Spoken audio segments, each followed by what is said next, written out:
Instagram पे content upload करते हुए मुझे लगभग 4 साल हो चुके हैं एंड 4 सालों में मैंने अभी तक वो ग्रोथ नहीं देखी है जो एक्चुअली में एक इंसान देखना चाहता है इंस्टाग्राम के थ्रू। एंड मुझे कुछ महीनों पहले पता चला कि मैं बहुत सारी चीज़ें गलत कर रहा था जिसकी वजह से आज तक मेरे इंस्टाग्राम की ग्रोथ नहीं हुई है। सो वो मिस्टेक्स आज मैं आपको बताने वाला हूँ कि आपका आने वाला टाइम वेस्ट ना हो।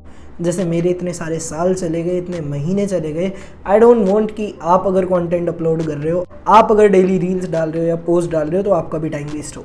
So hi guys, my name is Shashank and I am a network marketer. आप अगर इस चैनल पर पुराने हो तो हो सकता है आपने मेरी 2 वीडियोस देखी होंगी। एक तो रील्स अपलोड करने वाली कि रील्स को कैसे अपलोड करा जा सकता है, एंड सेकंड चीज़ इंस्टाग्राम को बिल्ड करने की, प्रोफाइल बिल्डिंग की, राइट। तो ये दोनों वीडियोस देखने के बाद अगर आप अपने इंस्टाग्राम को ग्रो कर रहे हो और आप पिछले 2 से 3 महीने से कंसिस्टेंट हो एंड स्टिल अगर आपको अभी तक ग्रोथ नहीं मिल रही है, तो जो 5 चीज़ें मैं बताने वाला हूँ हो सकता है वो 5 चीज़ें आपकी ग्रोथ ना होने का कारण। पहला पॉइंट है इनकंसिस्टेंट पोस्टिंग। मैंने जैसे कि आपको पुरानी वीडियो में बताया था, अगर आप अपना इंस्टाग्राम ग्रो कर रहे हो, रील्स ग्रो करना चाहते हो, तो आपको एटलीस्ट हफ्ते में 4 से 5 बार पोस्टिंग करनी पड़ेगी अगर आप इनिशियली अपने इंस्टाग्राम को ग्रो कर रहे हो तो। बट जब मैं अपने इंस्टाग्राम को ग्रो कर रहा था तो मैं महीने में इतनी सारी पोस्टिंग नहीं कर रहा था। मैं हफ्ते में 1 से 2 पोस्ट डाल रहा था या रील्स डाल रहा था, जिसकी वजह से मेरे इंस्टाग्राम की ग्रोथ नहीं हो रही थी पुराने टाइम पर। सो कम पोस्टिंग की वजह से और इनकंसिस्टेंट पोस्टिंग की वजह से मेरी जो ग्रोथ थी वो बहुत स्लो हो रही थी या फिर ना के बराबर ही हो रही थी। एंड उस चीज़ का सॉल्यूशन मैंने रिसर्च करने के बाद ढूंढा है कि आप एक कंटेंट कैलेंडर बना सकते हो। Now what is content calendar? आपके पास 30 दिन होते हैं। 30 दिन में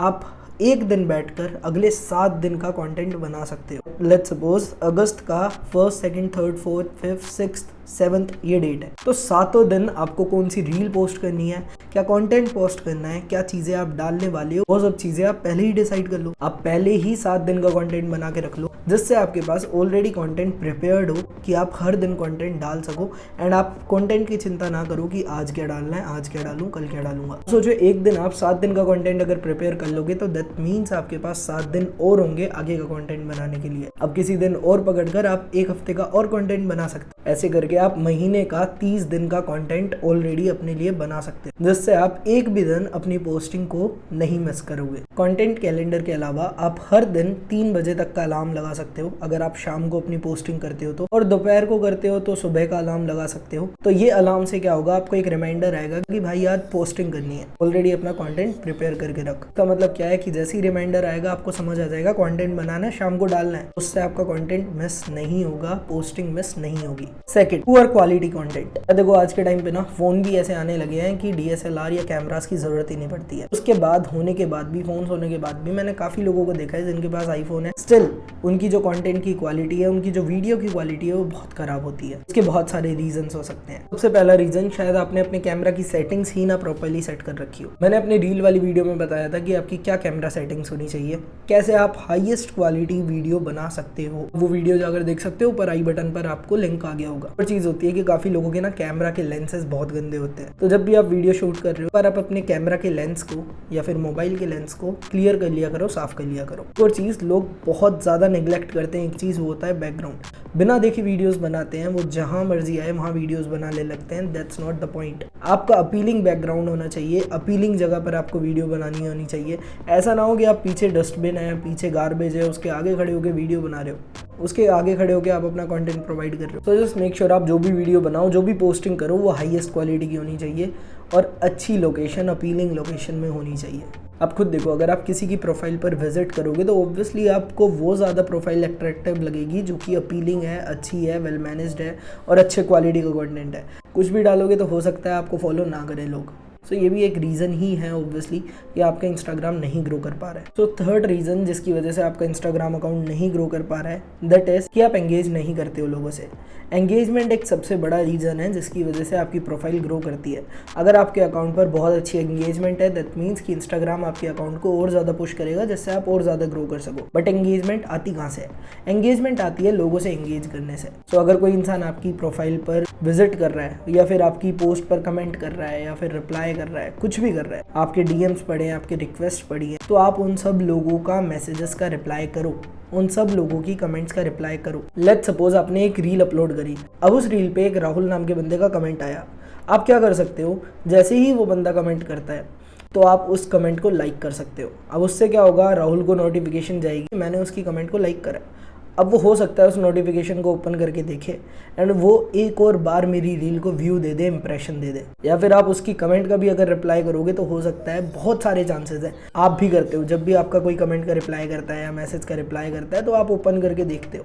तो जैसे ही आपने उसकी कमेंट का रिप्लाई करा वो ओपन करके देखेगा, जिससे आपकी पोस्ट को, आपकी रील को एक और बार एंगेजमेंट मिलेगी और हो सकता है इंस्टाग्राम को लगे कि लोग आपकी रील को या पोस्ट को बार बार देख रहे हैं, तो उसकी एंगेजमेंट बढ़ाने के लिए इंस्टाग्राम उसको पुश करेगा। सो द थिंग इज, जो भी लोग आपकी पोस्ट या रील पर कमेंट कर रहे हैं या फिर आपके मैसेजेस रिक्वेस्ट में मैसेज कर रहे हैं, तो आप उन लोगों का रिप्लाई कर सकते हो। और भी चीज़ें होती हैं जैसे स्टोरीज पर एंगेजमेंट वाली स्टोरीज लगाना, जैसे काफ़ी पोल वाली स्टोरीज आती है ना, यस नो वाली या फिर आस्क द क्वेश्चन वाली, तो ऐसी स्टोरीज लगाकर आप अपनी एंगेजमेंट भी बढ़ा सकते हो, क्योंकि लोग एंगेज करते हैं उन सारी स्टोरीज से। एंगेजमेंट का मतलब ये नहीं है कि बंदा ही सिर्फ आपकी रील पर या पोस्ट पर मैसेज कर रहा है, कमेंट कर रहा है तो आप उसका रिप्लाई कर रहे हो। आप उस इंसान की रील पर जाकर, उस इंसान की पोस्ट पर जाकर, या आपकी फील्ड के जितने भी लोग हैं जिनको आप जानते हो या अच्छे क्रिएटर्स हैं, उनकी रील्स या पोस्ट पर जाकर आप कमेंट कर सकते हो। उससे काफ़ी ऐसे लोग भी होंगे जो आपकी कमेंट देखकर शायद आपकी प्रोफाइल खोले, और वो बंदा तो ऑब्वियसली खोलेगा ही खोलेगा, और वो शायद आपकी कमेंट पर भी एंगेज करे। तो इससे आपकी एंगेजमेंट बढ़ेगी, आपके प्रोफाइल विजिट बढ़ेंगे, इंप्रेशन बढ़ेंगे, जिससे आपकी प्रोफाइल जो है उसकी एंगेजमेंट बढ़ेगी, जिससे इंस्टाग्राम उसे पुश करना शुरू करेगा। अब जो अगला पॉइंट है ना यार, इस पॉइंट से मैं बहुत दुखी हो गया था, क्योंकि इस पॉइंट की वजह से बेसिकली शायद मेरी पिछले 3 साल से प्रोफाइल कभी ग्रो नहीं करी, एंड दैट इज़ एड्स या फिर बूस्टिंग पोस्ट। मुझे पता चला कि अगर मैं एड्स रन कर रहा हूँ अपने इंस्टाग्राम प्रोफाइल पर या बूस्ट कर रहा हूँ पोस्ट को, तो दैट मीन्स कि मैं एक इनऑर्गेनिक ऑडियंस या इनऑर्गेनिक लीड जनरेट कर रहा हूँ या एंगेजमेंट जनरेट कर रहा हूँ, जिससे इंस्टाग्राम को लगेगा कि भाई इस पर बहुत पैसा है, तो ये इनऑर्गेनिक अगर खरीद ही सकता है तो इसकी ऑर्गेनिक जो रीच है उसको कम कर देते हैं, जिससे ये और पैसा लगाए रीच के लिए। अब उससे क्या होता है, जो आप जब भी एड्स रन करते हो या बूस्ट करते हो पोस्ट को, तो आपकी जो प्रोफाइल की एंगेजमेंट है वो बहुत ज़्यादा लो हो जाती है, ऑर्गेनिक एंगेजमेंट आपकी ख़त्म होने लग जाती है, जो कि एक बहुत बड़ा रीज़न है आपकी रील्स पर व्यूज़ ना आना या फिर आपकी प्रोफाइल ग्रो ना करना या फॉलोअर्स ना बढ़ने का। तो अगर आपने भाई कोई ऐड चला रखा है या पोस्ट बूस्ट कर रखी है अपने अभी के करंट अकाउंट पे, तो बिना सोचे समझे एक नया इंस्टाग्राम अकाउंट बना लो, क्योंकि आपको उसकी ज़रूरत पड़ेगी। अब अगर आप नया इंस्टाग्राम अकाउंट बनाते हो और फिर पोस्टिंग करते हो तो आपको ज़्यादा अच्छे रिजल्ट आएंगे, क्योंकि 90% चांसेस हैं अगर आपने बूस्ट पोस्ट करी है या फिर ऐड डाला है तो आपका अकाउंट नहीं ग्रो कर पाएगा।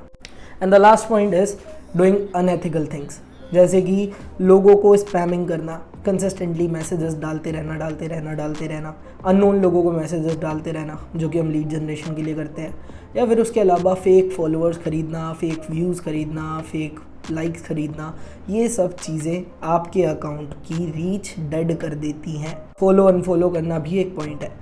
तो ये सब चीज़ें आपके अकाउंट की रीच को डेड करती हैं, जिससे आपकी एंगेजमेंट बिल्कुल ख़त्म हो जाती है और आपका अकाउंट ग्रो करना बंद कर देगा कुछ टाइम में। सो ये कुछ 5 पॉइंट्स थे जिनको याद रखना बहुत ज़रूरी है। और अगर आप नया अकाउंट बना ही रहे हो तो मेरी वीडियो देखना बिल्कुल मत भूलना, जिसमें मैंने बता रखा है कि आप एक अट्रैक्टिव इंस्टाग्राम प्रोफाइल कैसे बिल्ड कर सकते हो, और उसको बिल्ड करते वक्त ये 5 पॉइंट्स को याद रखना, जिससे आपका टाइम वेस्ट ना हो। मेरा तो हो गया है बट स्टिल आपका ना हो, ठीक है। सो जस्ट मेक श्योर कि आप ये सारी चीज़ें ध्यान रखो, जस्ट मेक श्योर आप अपने इंस्टाग्राम पर कंसिस्टेंट रहो, जस्ट मेक श्योर आप मेहनत करो, एंड वन डे आपका अकाउंट ग्रो करेगा ही करेगा, and one day you will get the result. So मेरी तरफ से इतना ही था। अगर आपको ये वीडियो अच्छी लगी, मुझे इंस्टाग्राम पर फॉलो कर सकते हो, सब्सक्राइब कर सकते हो मेरे यूट्यूब चैनल को, कमेंट कर सकते हो आपको क्या बेस्ट लगा वीडियो में और किस पॉइंट ने आपको डिसअपॉइंट करा कि यार ये चीज़ तो मैंने कर रखी है, या फिर आप लाइक या डिसलाइक कर सकते हो, जो भी आपको लगे। बाकी अगली वीडियो में मिलते हैं। All the best.